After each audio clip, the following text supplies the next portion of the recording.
سب سے پہلے ہم میں سے ہر شخص کو اپنے دل کی گہرائی سے یہ فیصلہ کرنا ہوگا کہ دعوت کیا ہے.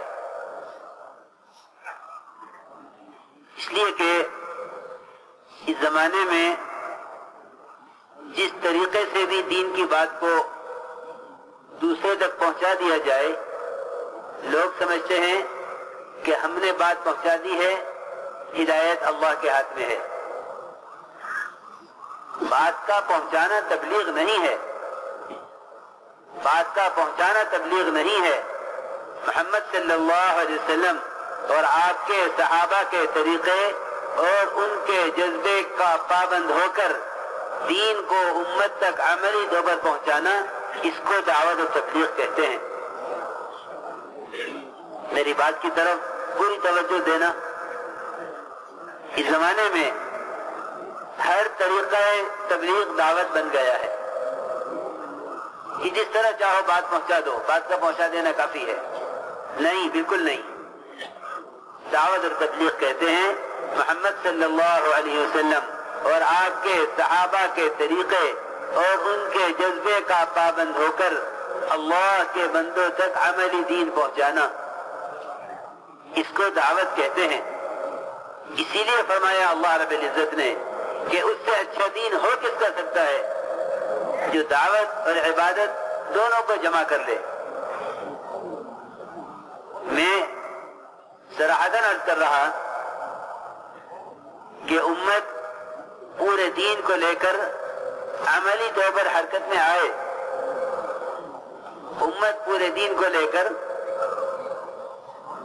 عقائد، ایمانیات، فرائض، معاملات، اخلاق اور معاشرہ، ہر فرد اپنے آپ کو ان تمام شعبوں کے اعتبار سے پابند بنا کر ایک ایک امتی کے پاس دین کو لے کر خود پہنچے، اس کو دعوت کہتے ہیں. اس لیے اللہ تعالیٰ نے فرمایا ہے کہ اس سے اچھا دین کسی کا نہیں ہو سکتا جو دعوت اور عبادت کو اکٹھا جمع کر لے.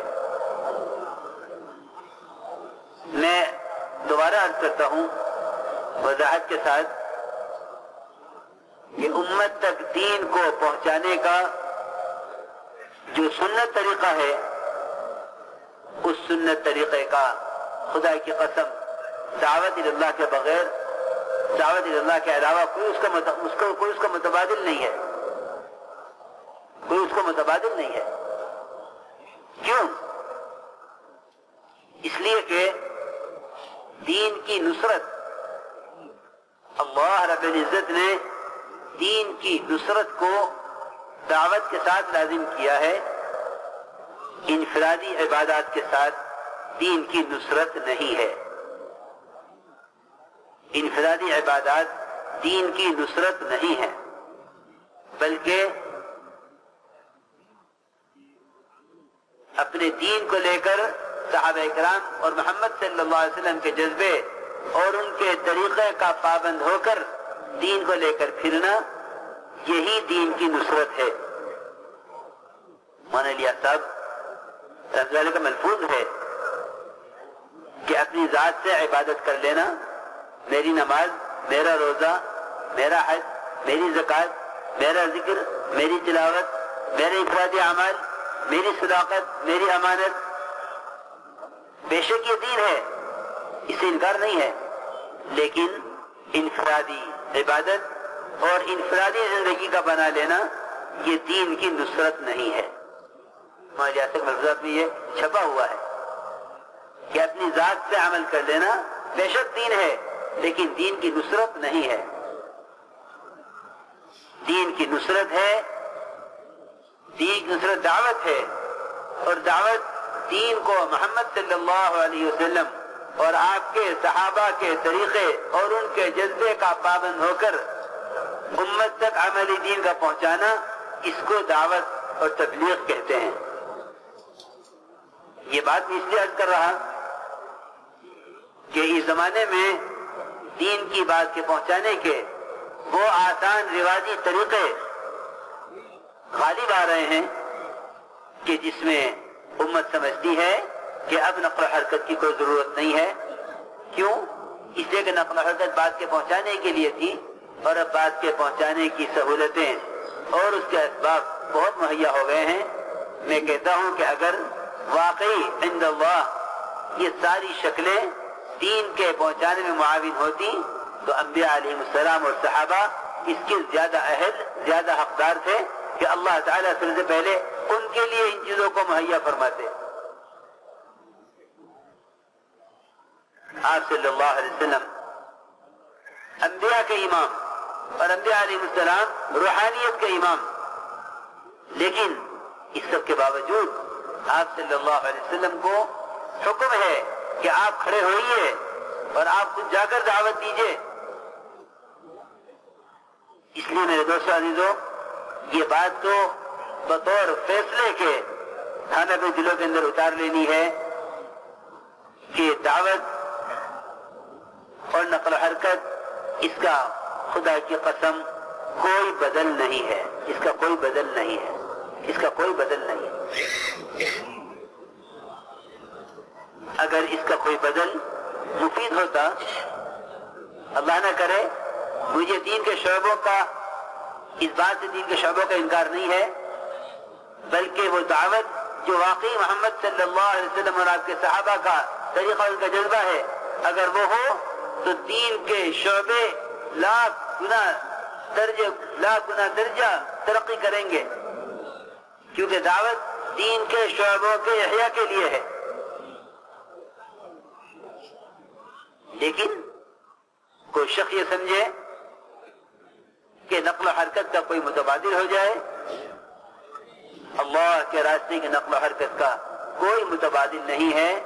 اگر کوئی متبادل سوچا جا سکتا ہے تو وہ متبادل خلاف سنت ہوگا، اور جو عمل، جو محنت، جو ضرورت، جو عبادت خلاف سنت پوری کی جائے گی، اس کے ساتھ اللہ کی کوئی مدد بھی نہیں ہے اور اس کے ساتھ کوئی تربیت بھی نہیں ہے۔ کیوں؟ اللہ تعالیٰ نے اپنی نصرتیں اور تربیت محمد صلی اللہ علیہ وسلم کے طریقوں کے ساتھ لازم کرتی ہیں۔ তো ভাই মেরে মহতরম দোস্ত বুজুর্গ বলেন যে সর্বপ্রথম এই কথাটা খুব ভালো করে অন্তরের অন্তঃস্থল দিয়ে কথাটাকে আমাদেরকে বুঝতে হবে এবং এই কথার ফয়সালা আমাদের করতে হবে। সেটা হলো এই যে দাওয়াত ইলাল্লাহ, আল্লাহর দিকে দাওয়াত দেওয়া, এটা কাকে বলে, এটা কি অর্থ? আল্লাহর দিকে দাওয়াত দেওয়া, এটার অর্থ সাধারণভাবে যদি আমরা এটা বুঝে থাকি যে মানুষের কাছে কথা পৌঁছায় দেওয়া, এটাই দাওয়াত, এটাই তাবলীগ, তো মেরে মহতরম দোস্ত বুজুর্গ, এটা বড় ভুল হবে এবং এটা ভুল ধারণা হবে। আসলে দাওয়াত তো হলো হুজুর আকরাম সাল্লাল্লাহু আলাইহি ওয়াসাল্লামের তরিকা এবং সাহাবা রাদিয়াল্লাহু তাআলা আজমাইন তাদের যে জজবা ছিল দিলের, ওই তরিকা এবং জজবা, এই দুইটার সমন্বয়ে যখন মানুষ কোন কথাকে, দ্বীনকে আমলি ভাবে অন্যের কাছে পৌঁছাবে, আমলের সঙ্গে ওইটাকে পৌঁছাবে, তখন ওইটা হলো দাওয়াত ইলাল্লাহ, আল্লাহর দিকে দাওয়াত দেওয়া।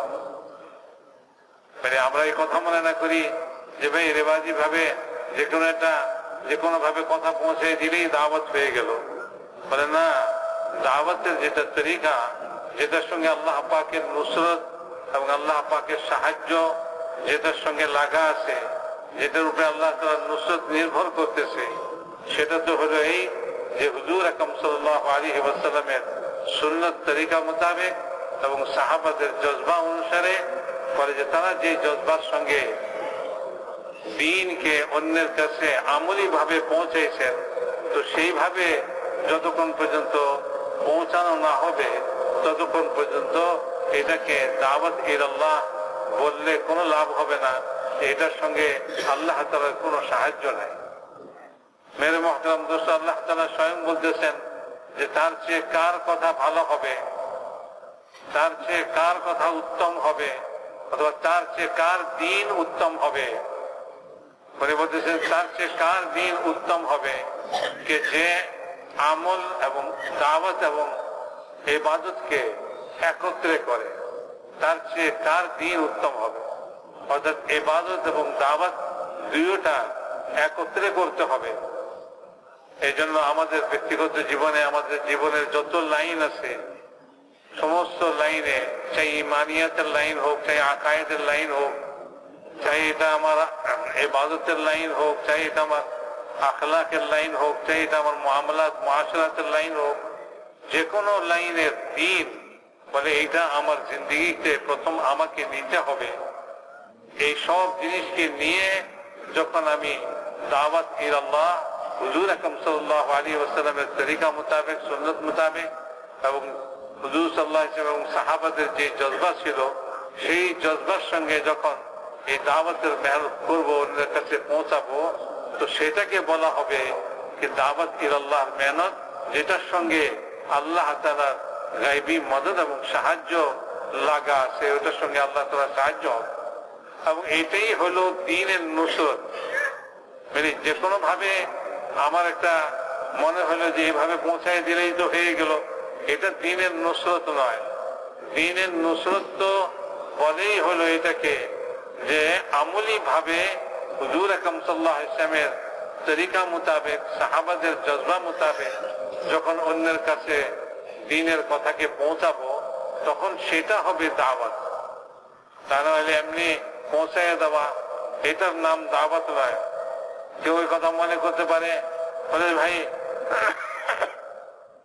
এই কথার অর্থ এই যে বর্তমানে যে সমস্ত মেহনত চলতেছে, আরো অনেক রকম মেহনতে অনেক রকম ভাবে তবলিগের মেহনত মানুষ করতেছে, দ্বীনের জন্য মেহনত করতেছে, দ্বীনের বিভিন্ন রকমের শোভা দুনিয়াতে চালু আছে, বিভিন্ন রকমের দ্বীনের লাইনে মেহনত মানুষ চেষ্টা তদবির করতেছে।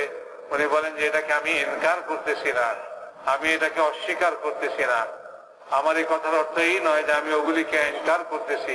আমার কথাটার অর্থ হলো এই যে যখন আমরা এই দাওয়াতের মেহনতকে হুজুর আকরাম সাল্লাল্লাহু আলাইহি ওয়াসাল্লামের তরিকায়, সাহাবাদের তরিকায় নকল হরকতের সঙ্গে যখন এই দাওয়াতের মেহনতকে নিয়ে আমরা চলবো এবং এটা নিয়ে আমরা হরকত করব, আমার নিজের জিন্দেগিতে আমি ইমানের লাইনে, আমালের লাইনে, ইবাদত, আখলাক, মামলাত এবং আমার কামাই রোজগার, আমার মানুষের সঙ্গে আচার ব্যবহার, এই সব লাইনে যখন আমি দ্বীন মোতাবেক আমি নিজেকে তৈরি করব, তারপরে হুজুর আকরাম সাল্লাল্লাহু আলাইহি ওয়াসাল্লামের তরিকা মোতাবেক এবং সাহাবাদের জজবার সঙ্গে আমি অন্যের কাছেই দ্বীনকে পৌঁছাবো। বলে যে তখন দ্বীনের যে সমস্ত শোভাগুলা দুনিয়াতে চালু আছে এখন, বলে এই সমস্ত শোভাগুলা বলে যে আরো তরক্কি করবে, আরো উন্নতি করবে, এগুলোর মধ্যে আরো জান পয়দা হয়ে যাবে।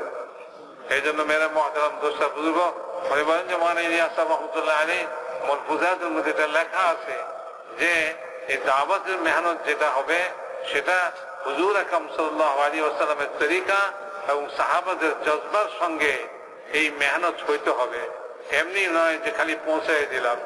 এখন মানুষ মনে করতে পারে দুনিয়াতে বলে যে এত জমাত বের করার কি দরকার, এরকম ভাবে জানমাল খরচ করে দেশে দেশে ঘোরার কি প্রয়োজন।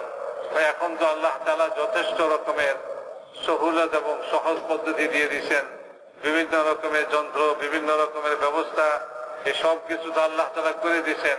এখন আর ওইরকম ভাবে জমাত বানায় বানায় আল্লাহ রাস্তায় ফিরার কি প্রয়োজন। এখন তো তবলিগ খুব সহজ হয়ে গেছে। মেরে মহতারাম দোস্তা বুজুর্গ, তবলিগের পৌঁছাইবার যত রকম ব্যবস্থা বর্তমানে আল্লাহ তাআলা মানুষকে দিয়েছেন, বলে যে এই সমস্ত ব্যবস্থা পাওয়ার সবচেয়ে বেশি হকদার কে ছিলেন?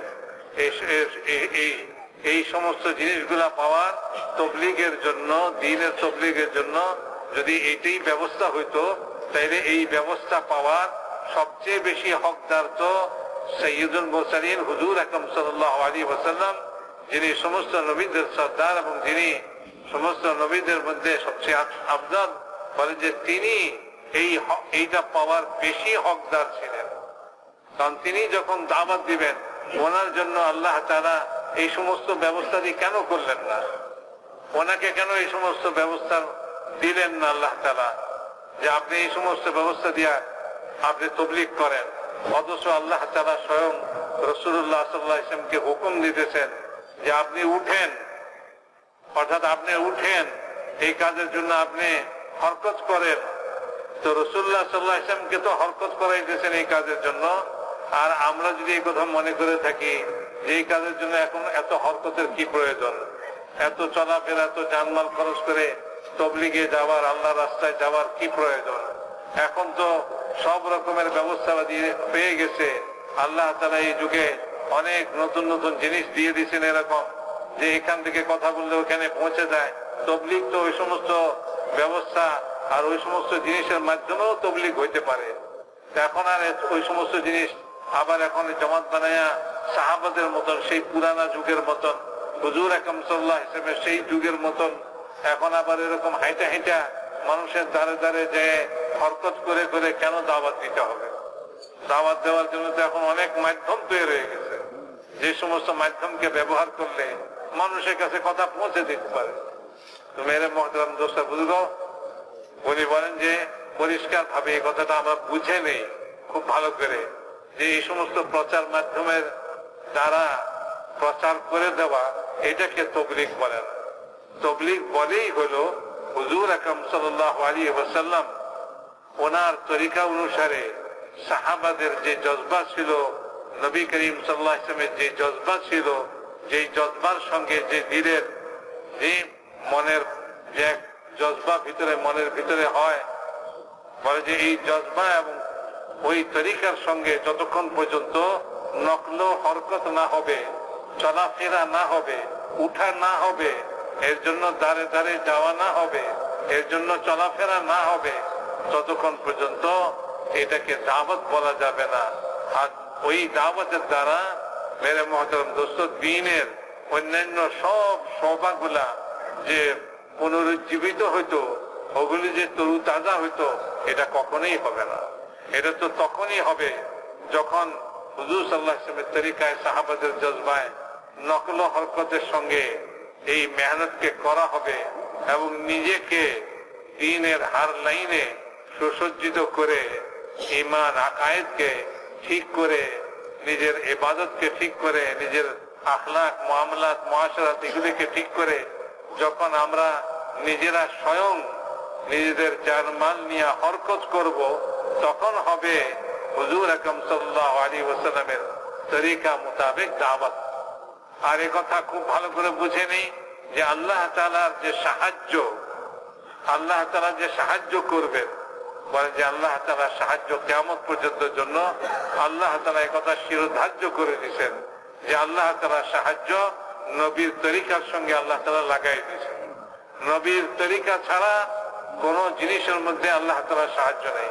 ইনফিরাদি ভাবে, ব্যক্তিগত ভাবে কেউ নামাজ পড়ে, কেউ ঈমান রাখে, কেউ জিকির করে এবং কেউ দিনের কোনো কাজ করে, এগুলি কোনো খারাপ আমল নয়, নেক আমল, ঠিক আছে, ভালো কথা। কিন্তু এইটার দ্বারা বলে যে দিনের নুসরত কখনোই হবে না, এটাকে দিনের নুসরত বলা যাবে না কখনো। আমি ব্যক্তিগত ভাবে আল্লাহর সঙ্গে ভালো ধারণা রাখি, ঈমান রাখি, ইয়াকিন রাখি, আমি নামাজ পড়ি, আমি আমার মুআমালাতকে ঠিক করছি, আমি আমার ইবাদতকে ঠিক করছি, তো এটা মেরে মুহতারাম দোস্ত বুজুর্গ দাওয়াত নয়। এটা হ্যাঁ বেশক আমার নিজের জন্য নেক আমল, আমার নিজের জন্য আমি করতেছি। এটার সঙ্গে আল্লাহ তাআলার যে নুসরত, ওইটার যে ওয়াদা, সেই ওয়াদা কখনোই পুরা হবে না। এই আল্লাহ তাআলার নুসরত এবং সাহায্যের ওয়াদা তখনই পূরণ হবে যখন কিনা আমাদের এই মেহনত হুজুর আকরাম সাল্লাল্লাহু আলাইহি ওয়াসাল্লামের সুন্নত মোতাবেক হবে, সাহাবাদের জজবা মোতাবেক হবে, বলে তখনই আল্লাহ তাআলার নুসরত আর মদদ, সাহায্য এই কাজের সঙ্গে হবে, এই দাওয়াতের সঙ্গে হবে, এই তবলিগের সঙ্গে হবে।